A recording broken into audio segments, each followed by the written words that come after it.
Welcome back to the channel. Today, we're talking about my final review on the Nikon Z8. I just got back from Disneyland where I made this bad boy. I love it.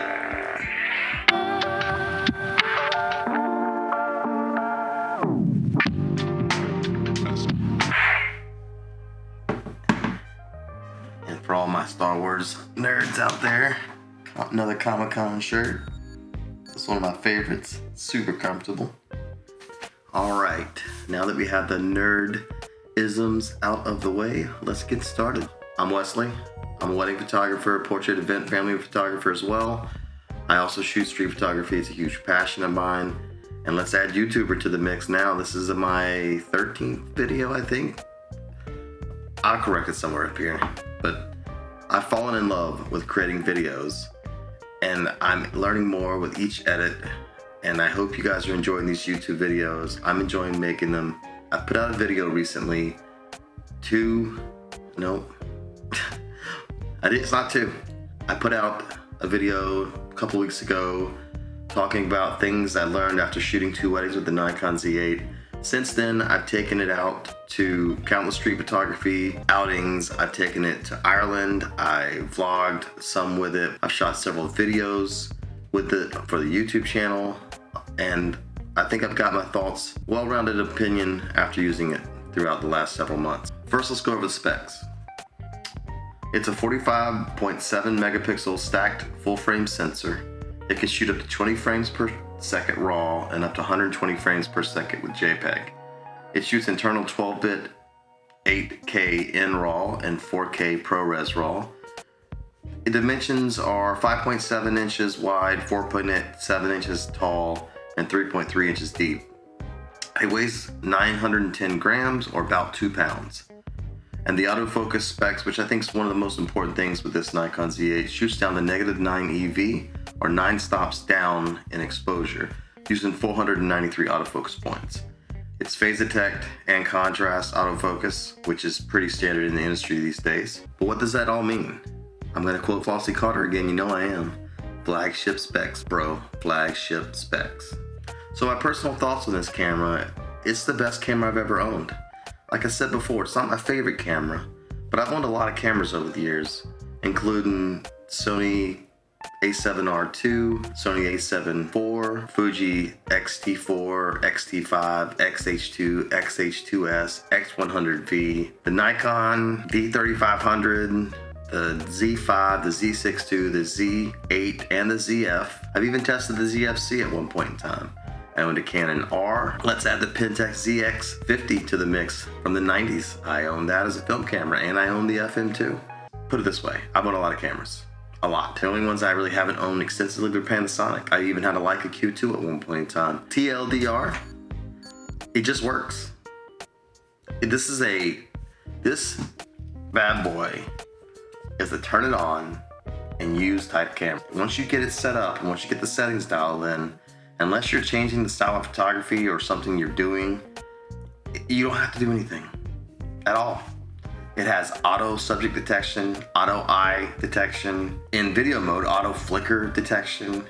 But in photo mode, I have that set to this button right here. I have it set right here. Where I normally have white balance set, but there's a white balance right there.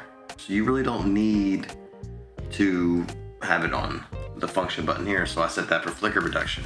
My other one's set for metering. I go into highlight weighted metering, which I'll talk a little bit more about in the video quite a bit when I'm doing street photography, and I use it quite often on my camera bodies. But like I said, the Nikon Z8 just works. And when you're a paid professional photographer and you need to get your work done and you need your workflow speeds to be increased, you cut it on. Once you set the banks up, you cut it on, it works. Dial in your aperture, your normal stuff as a photographer, exposure if you need to, ISO if you need to. I usually run an aperture priority mode. With the Z8, I haven't found that I needed to be in manual like I had in previous cameras like the Fuji camera systems that I've used just recently. So once you get the Nikon Z8 set up, it's a dream to use. I primarily use Bank A for everything. I have Bank B as my backup bank, so if I make a bunch of changes to the settings because I'm doing, say, astrophotography, for example, I'll restore Bank A using Bank B. Bank B is kind of my default for how I like to do wedding photography, which is the primary use case for the Nikon Z8. I got the Zf, which I'm filming with, to use for YouTube and for travel and street photography, and my Z6 II is a backup and a second body for my wedding photography. So with the Nikon Z8, I set it to run auto ISO.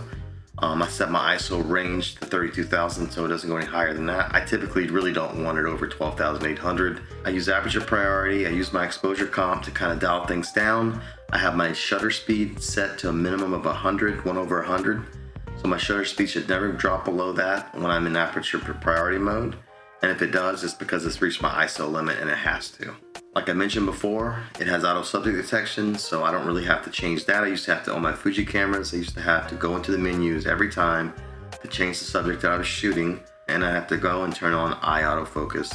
With this camera, it just, and the ZF for that matter, it just works. You don't have to do those things. You don't have to turn on eye autofocus. You don't have to turn on your subject detection. It just works. And the auto ISO range set to 32,000, and the shutter speeds minimum set to 1/100. You're in aperture priority mode, so you're changing your depth of field, you're changing your aperture for what you want your portrait or your photo to look creatively, and you're letting the camera do the rest. And this camera, over all the cameras that I've ever used, it just does it. Great colors. I usually use auto white balance. Keep the overall scene, so the A1 setting in the Z8, and I find that if I need to dial in the white balance in post, I can. It typically gets it pretty good though. Really, there's very little adjustments I have to do if I could do that. I know there's other YouTubers that'll tell you to use keep warm lighting colors, and that does work well. To me, it just is a little bit too warm, and I don't want that fake orange tint to be in my photos. I'm looking at the camera today. I'm not gonna look at the screen the whole damn time like I have been. Why aren't you guys telling me this? I'm messing up. Tell me. And as far as the autofocus mode, I typically use continuous autofocus or AFC, and I have it set to 3D tracking. 3D tracking puts a box on the screen, and anything that you want to get in focus, you hover that box over, you half press the shutter, and then you can recompose your shot, and it will continue tracking that subject whether it's moving, whether it's stationary. It works pretty good. And then as far as the auto subject detection and eye focus works, as soon as I enter the screen, I don't even have to be in that 3D box. It'll snap to my eye, and boom, every time. It works great. There's really no issues with it. There's really no need to change it.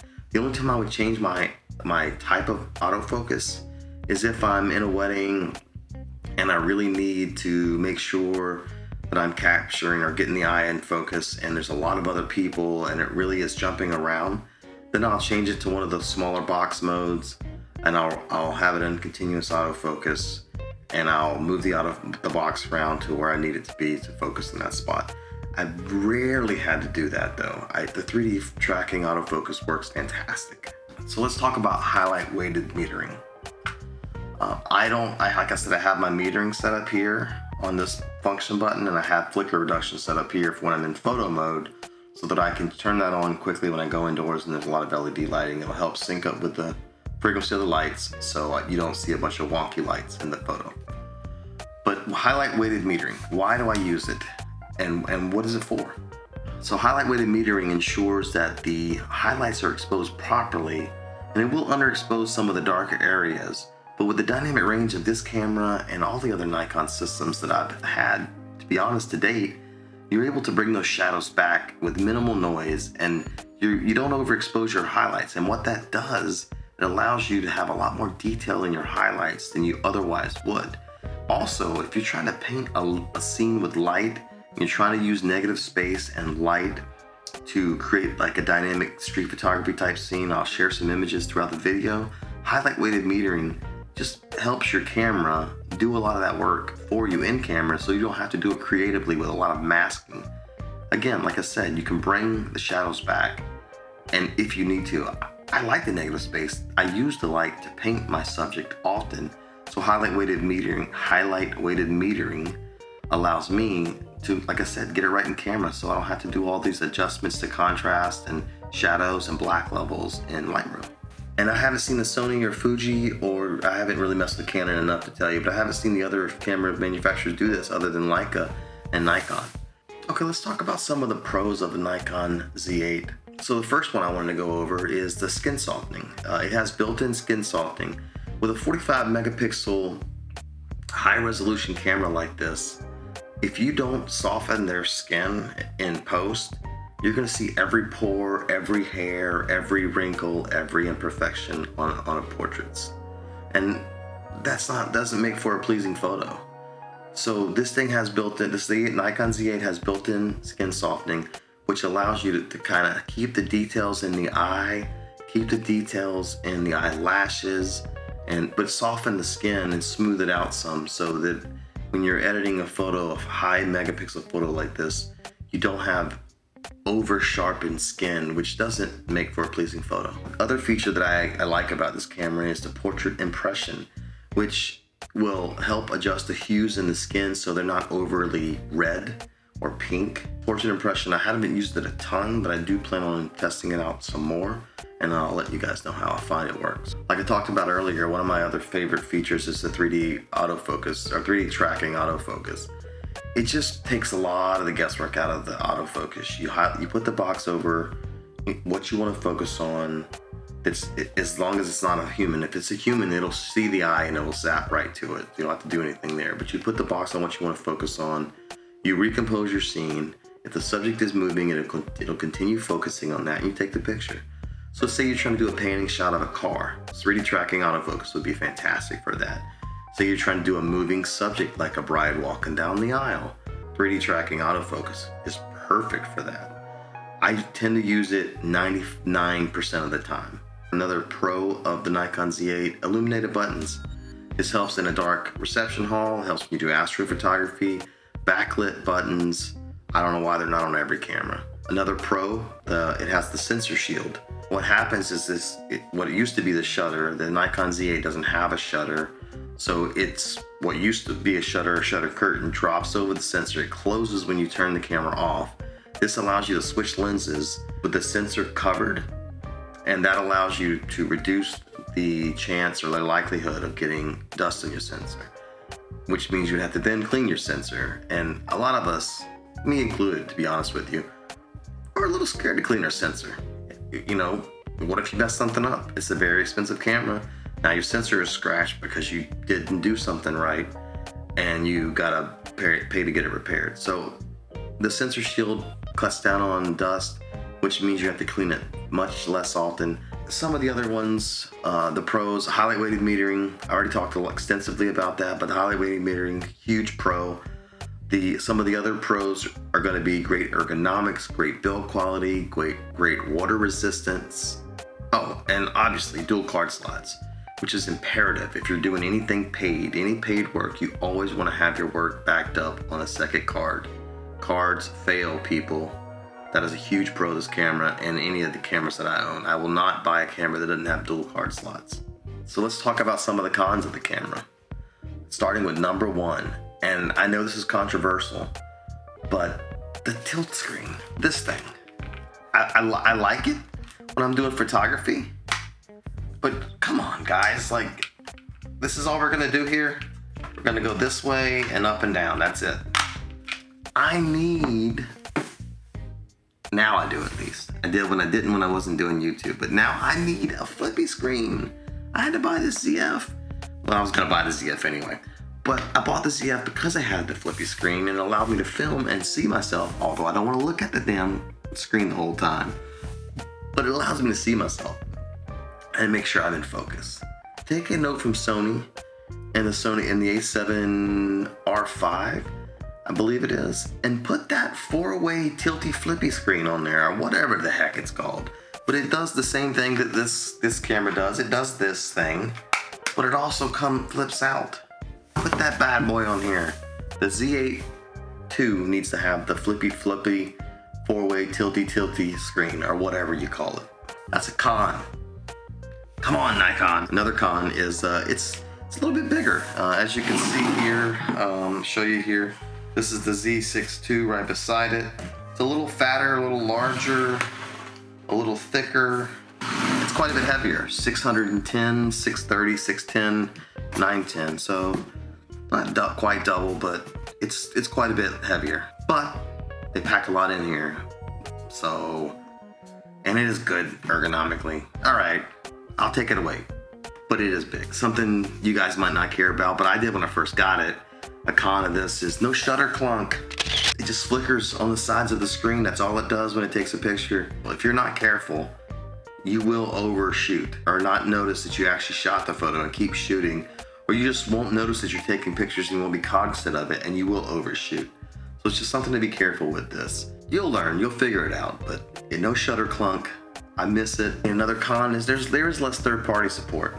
Well, Canon pretty much outlawed third-party support, but the Nikon, there is less third-party support. There is some Tamron and Sigma lenses for the Nikon systems, but there's far more on Sony. So let's talk about what I want to see on the Z8 II. We talked about the flippy screen. Come on, guys, put the flippy tilty screen on the Z8 II, and I might buy it just for that, and put it on the Z9 II while you're at it. And I'd like to see dual CF Express cards.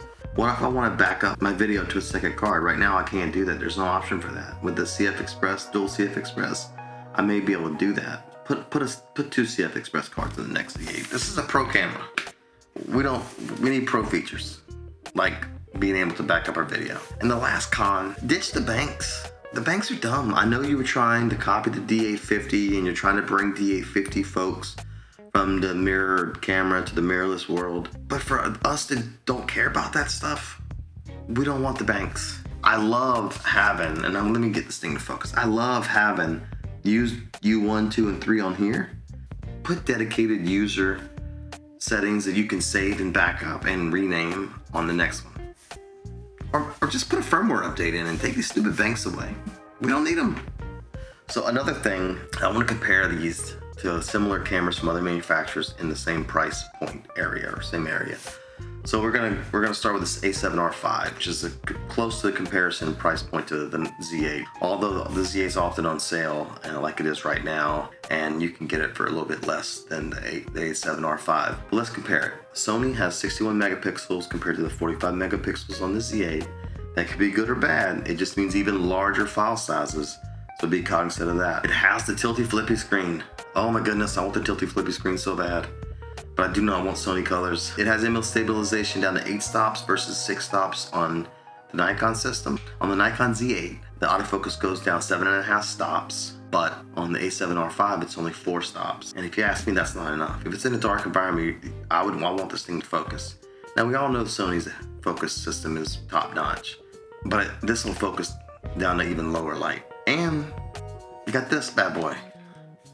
Got this top LCD, which I have on the Z6 II as well. I don't think there's any Sonys that have a top LCD. So let's compare it against the Canon R5C, which is in the same price range. And there's really only one pro to the Canon R5. And it has 1,000 autofocus points. And we know it focuses crazy good. Many reviewers will tell you that the Nikon Z8's autofocus is on par with Sony and Canon. You don't have to worry about autofocus anymore with the Nikon Z8. That's just all there is to it.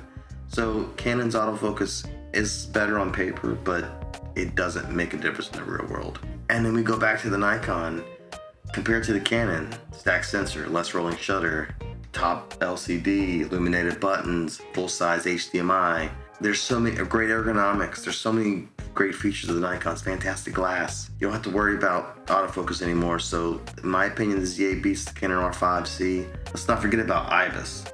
Why doesn't Canon put IBIS in all their prosumer and pro cameras? That's beyond me. Really and truly though, at the end of the day, all of these manufactured cameras, all of the cameras, the 5C, the A7R5, and the Z8, they're all would be a dream to use. I just think Nikon color science is a little better, and it's on paper just as good as all the rest of these cameras. The lenses are fantastic. What really stands out when looking at all these comparisons is that Nikon is even the playing field. They were playing from behind for so long, and now they're on par with Sony and Canon. There's really no excuse to not get into a Nikon system these days, at the Zf and the Z8 at least. And with Nikon lenses, I find that their lenses are easier to follow. You know, you have your regular Nikon lenses like this 40mm SE lens, and then you have your S glass, which is clearly labeled S right there on the body. You have your S glass, and that's your higher level glass. And then there's your named lenses like the Noct and the Plena. But that's it. You don't have to worry about what's a G, what's a GM, what's a regular, what's a Zeiss, what's this, what's that. You don't have to worry. There's so many lens options. With Canon, you know, you don't have $125 50mm f1.8 and you're like, oh, that's great, right? Well, no, it's probably not even water resistant. It's definitely not sharp. It's tiny. It uses old technology. But you don't know that. It doesn't tell you. You have to like know how Canon labels their lenses. You have to know that the white lenses are the best ones and the ones that say L on them. It's with Nikon, it's either it's S or it's not. There's nothing. It's just so much easier to distinguish between the superior pro level lenses and the consumer level lenses. And even the consumer level lenses are great. I'm filming this on the 28-2.8. It looks fantastic. So I say all this to say Nikon's Z8. The Nikon Z8 is a fantastic camera and one that I would highly recommend. I'd recommend it over any camera that I've ever owned. Even though, like I said, it's not my favorite camera. I love the X Pro 3 and I cannot wait till the X Pro 4 comes out. But those are cameras I use for fun. I don't use them for paid work. I trust this Z8. Anytime I have a client that's gonna pay me, that is relying on me to produce great images, I trust this Z8 over every camera that I've ever owned. And you will too. So don't hesitate to buy it. It's a great camera. But that is all for now. I'll catch you on the next video.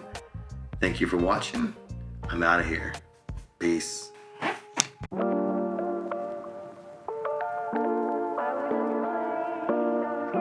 Welcome back to the channel. I'm Wesley. I'm not doing the question thing this time. I'm looking at the damn screen again.